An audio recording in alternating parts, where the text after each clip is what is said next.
What up, guys? Welcome back to another episode of the Barbell Brigade Talk Show. We got Marshmallow Mike. Dude, why don't you try like anything ever with your muscles and Yeah. taking That's your not bad. You were No, getting that's pretty great. lean. Why'd you get all fluffy again? Okay, dude. Santa came with some cookies. We got Nats, we got me, and, And Mike. and Marshmallow Mike. And a question that I have is, so a lot of people that get into lifting, it feels like there is a financial barrier because it is tough, right? Like you see your top lifters, Yeah. and they got coaches. Yeah. And when you get one-on-one coaching, sometimes it's expensive. Like even what we think is expensive in powerlifting and bodybuilding is nothing. Like it's easy to find a coach that's like $500 a month, even $1,000 more. a month, right? And then so coaching can be expensive, and then even some programs are expensive. What can people do if they can't afford those two and they're like, I just want to get strong and maximize my body? How can I get strong without a program? What do you guys think? I mean, a million ways. There's so many free resources if you're talking podcast, YouTube, Instagram, to get a general gist of things. Yeah. Because there are small percentages and tweaks we can make to make you the absolute best you can.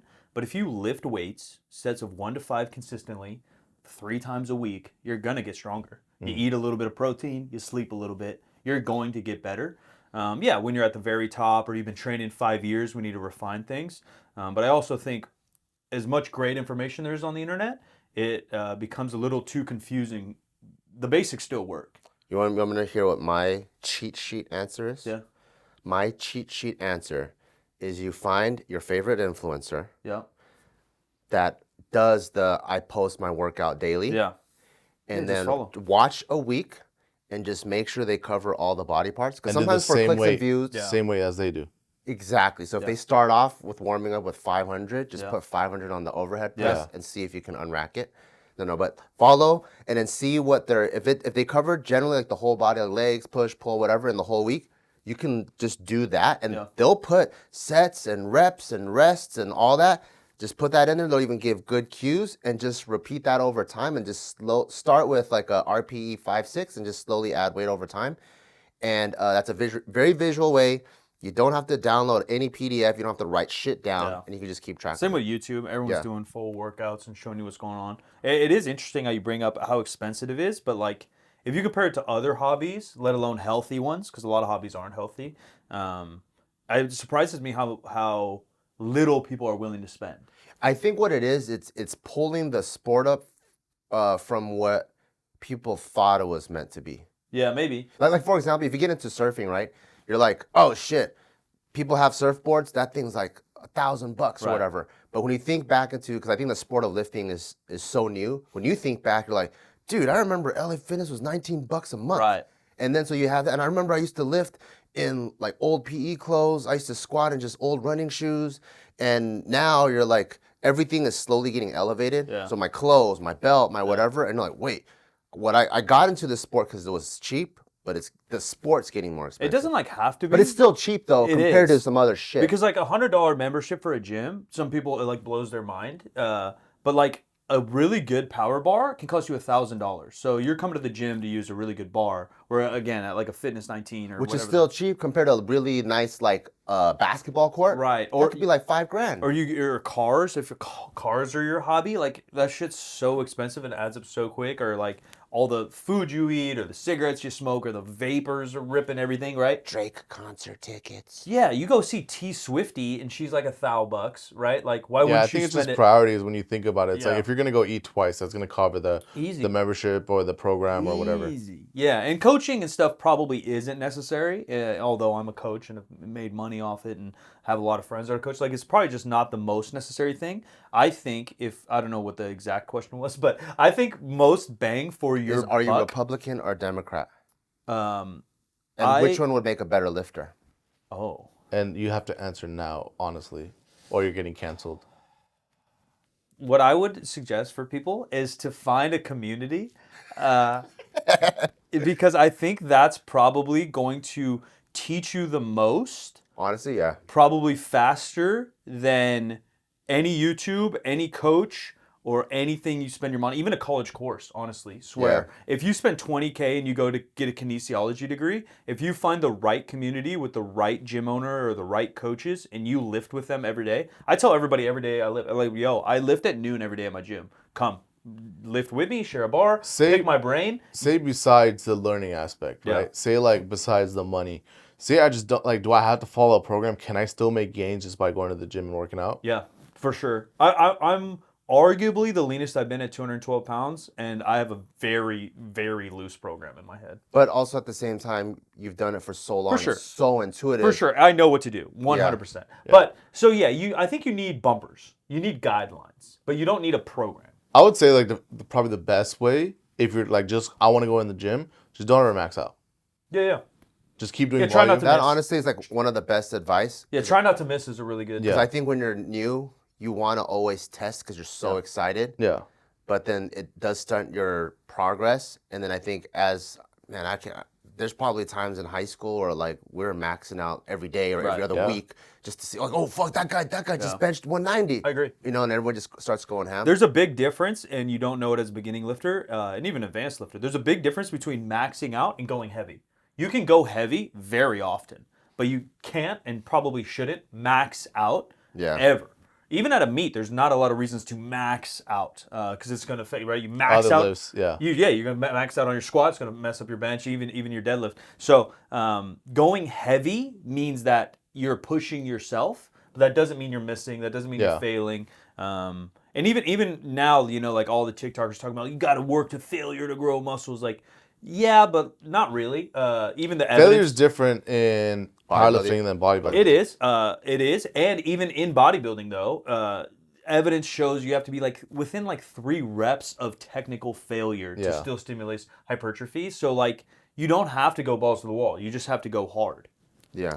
I think and that takes time to learn, obviously. I think if you're doing something that's like above 3 to 4 reps always, and it's just like sub maximal, you're gonna make great gains. Yeah, for sure. Like, even now, like I haven't been on a program for so long, and I'm still the strongest I've ever been. Not the strongest I've ever been, but I'm within like a peak cycle of being the strongest whatever I've been and natural right now. Just because I'm constantly pushing myself with like 4 or 5 reps, I'm seeing where my weight is. I'm not letting that kind of like ever leave. Yeah. Like I'm keeping my 315 for like 8. It's always gonna be there. Yeah. If I see it getting down where I can't even do 4, that means it's a problem. There's something like affecting me. Yeah, or I'm pushing too hard, or I'm doing something different. One of my favorite in high school that I learned was just like the old school 5x5. Yeah. I made a lot of progress there. I remember when I first started like really getting after the weights, I had a really hard time benching more than 185. And then there was like the lead jacked dude, he was like a senior, and I saw him bench 250. And at that time, I thought it was like world record. Yeah. I'm like, how do you do more than 2 plates? That's crazy. And he goes, dude, just do 5x5. And so I started back. I think I went all the way down to like 115, which is the 35s that no one used. I used 5x5. That's embarrassing. It is embarrassing. That's really embarrassing. And then I added just like 10, 20 pounds. And What then, were you benching in? Dude, how embarrassing. This is embarrassing in a different way. I benched 275 at 16, and then I benched... What? Yeah. I was built like this in high school. I haven't changed. You peaked way too early. No, I did. And then I benched 315 for like 5 years. From age 20 to 25, I benched 315. I am with you there. Yeah. I've benched. So right now, like I'm trying to get back to being able to bench 2 times body weight, which I did in 2013 when we first opened that barbell over there. I was 181. I benched 365. I'm 181 right now, and I don't even know if I can bench 365. But when you were in high school, you were also like 100 pounds. Yes. Yeah. Not jokingly. No. Like literally. I would have beat the fuck out of you. If you could catch me. I was fast. I was like this. Mike's fast, but he's only like basketball fast. What are you, a squirrel? Yep. You just look like you got hit by a car. I got my Asian crouching tiger, hidden dragon. I would have been in the trees. You can be in the trees? Probably not, but I'll wait down there. I'm like a dog. I'll just wait till you come down. I'll be in the other tree though. That's possible. See? Yeah, I benched really good in high school, and then Dude, I got weak. One of my best friends, we would go to the gym together because I started like I would bench 5s when they saw it and like be dying. Wait, like 5 pounds? Yeah, I was So weak as shit. 55 pounds. Yeah. Why are And, you like, making fun of him, dude? You benched 35s for a 5x5 pussy. No, I just didn't realize because that's strong. No, he's very strong. So I was like, yeah, but you guys are always like, oh, you're strong. I mean, maybe genetics played a role in terms of Yeah. building strength, but no, like freshman year, I was like super weak. I was like getting beat up. Luckily, like I got beat up by my brother and like the friends, like in a playful way. Yeah, yeah. And So your brother lifted. Yeah. So then like wrestling wise, I had some strength, but I remember like my friend would bench 225 for reps freshman year, and I'd be like, what the fuck? I'm like, this is a grown ass man. Yeah. You know, he looked like a grown ass man. Yeah, there's levels to it. Yeah. Genetics, just hop in, what you just brought up is really key, is genetics show you or allow you to go somewhere. They're not where you start. Yeah. When I was training in high school, after training for maybe 3 or 4 years, I started off with the Big 5 equipment. So the bar is not even 45. Yeah, standard bar. It's like 20 pounds, 25 pounds or whatever, right? And it had the screw-on like weights. Exactly. Little pencil dick. Yeah, pencil dick fucking bar. Yeah. And I trained for 3 or 4 years, and I finally got to a point where I could hit 135 for I think like 3 or 4 reps. Yeah. I joined the wrestling team. There's a dude, never trained before. He gets on, we're the same weight class. We always wrestle off together, 135s. He gets on, and he benches 225. Yeah. Gets on the bar or steroids? Gets on the bench. Oh, okay. Gets on the bench. He's never benched before, and I was like, okay, this guy beats my ass in the wrestling room. I'm gonna smash him in the fucking weight room because I've been lifting for the last 4 years. What's your ass there and he's too? never lifted before. Gets on and just smashed 225, and I'm like, what the? Wrestlers historically are just strong as fuck. Yeah. I think that's why, like, no matter what, whenever I get like my own house or have kids, there's gonna be like a Bowflex or like something. Watch out, dude! Some dude killed himself doing that. Yeah, probably not a Bowflex. He was jerking off. Okay, never mind. I can have a Bowflex. You heard that story? What? Dude choked himself with the Bowflex. Huh? That's weird. I don't right? watch the stuff you watch. That was in the national news, I think. It was like 10 years ago. Bowflex was like the biggest like exercise equipment forever. That's I would just have like random stuff that they could play with, or like even those grip stuff. Yeah. And I would want a bench. Like hopefully, like him and his friends, like they like get into it. If or you they do see it, I us. bet you'll be into To it. be honest, I think it's so helpful. Like Taika sees me and Gio train, right? And we have never told him to train, but he thinks of it as such a fun thing. So when we're training, he goes, I want to train too. Yeah. So he can grab 5-pound dumbbells and do shoulder raises.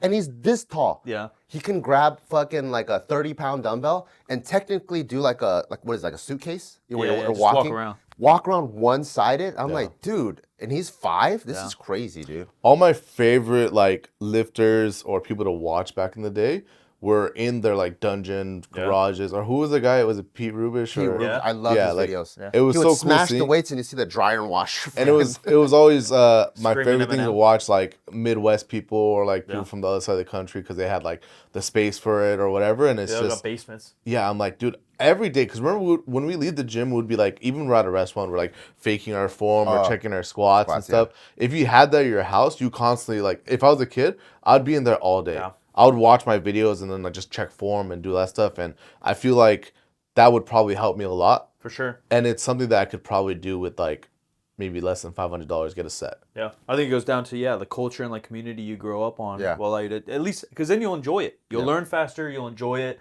Doing it by yourself, or like being too strict too early. I actually think there's some downside to being on program all the time. So if you want to get strong, some takeaways is culture, community, finding someone that you look up to that you like, that posts a lot of their workouts. Steroids? Copy their workouts and not do steroids. Oops. And even a simple 5x5, training sub-maximally, because arguably almost all programs are based off the same principles, the Prelipin's chart, which 5x5 has been proven to show it's one of the best balance between strength and hypertrophy. Obviously, if you want more hypertrophy, you go 8, 10, 12, or if you want more strength and you want to peak and it's like 5, 4, 3, 2.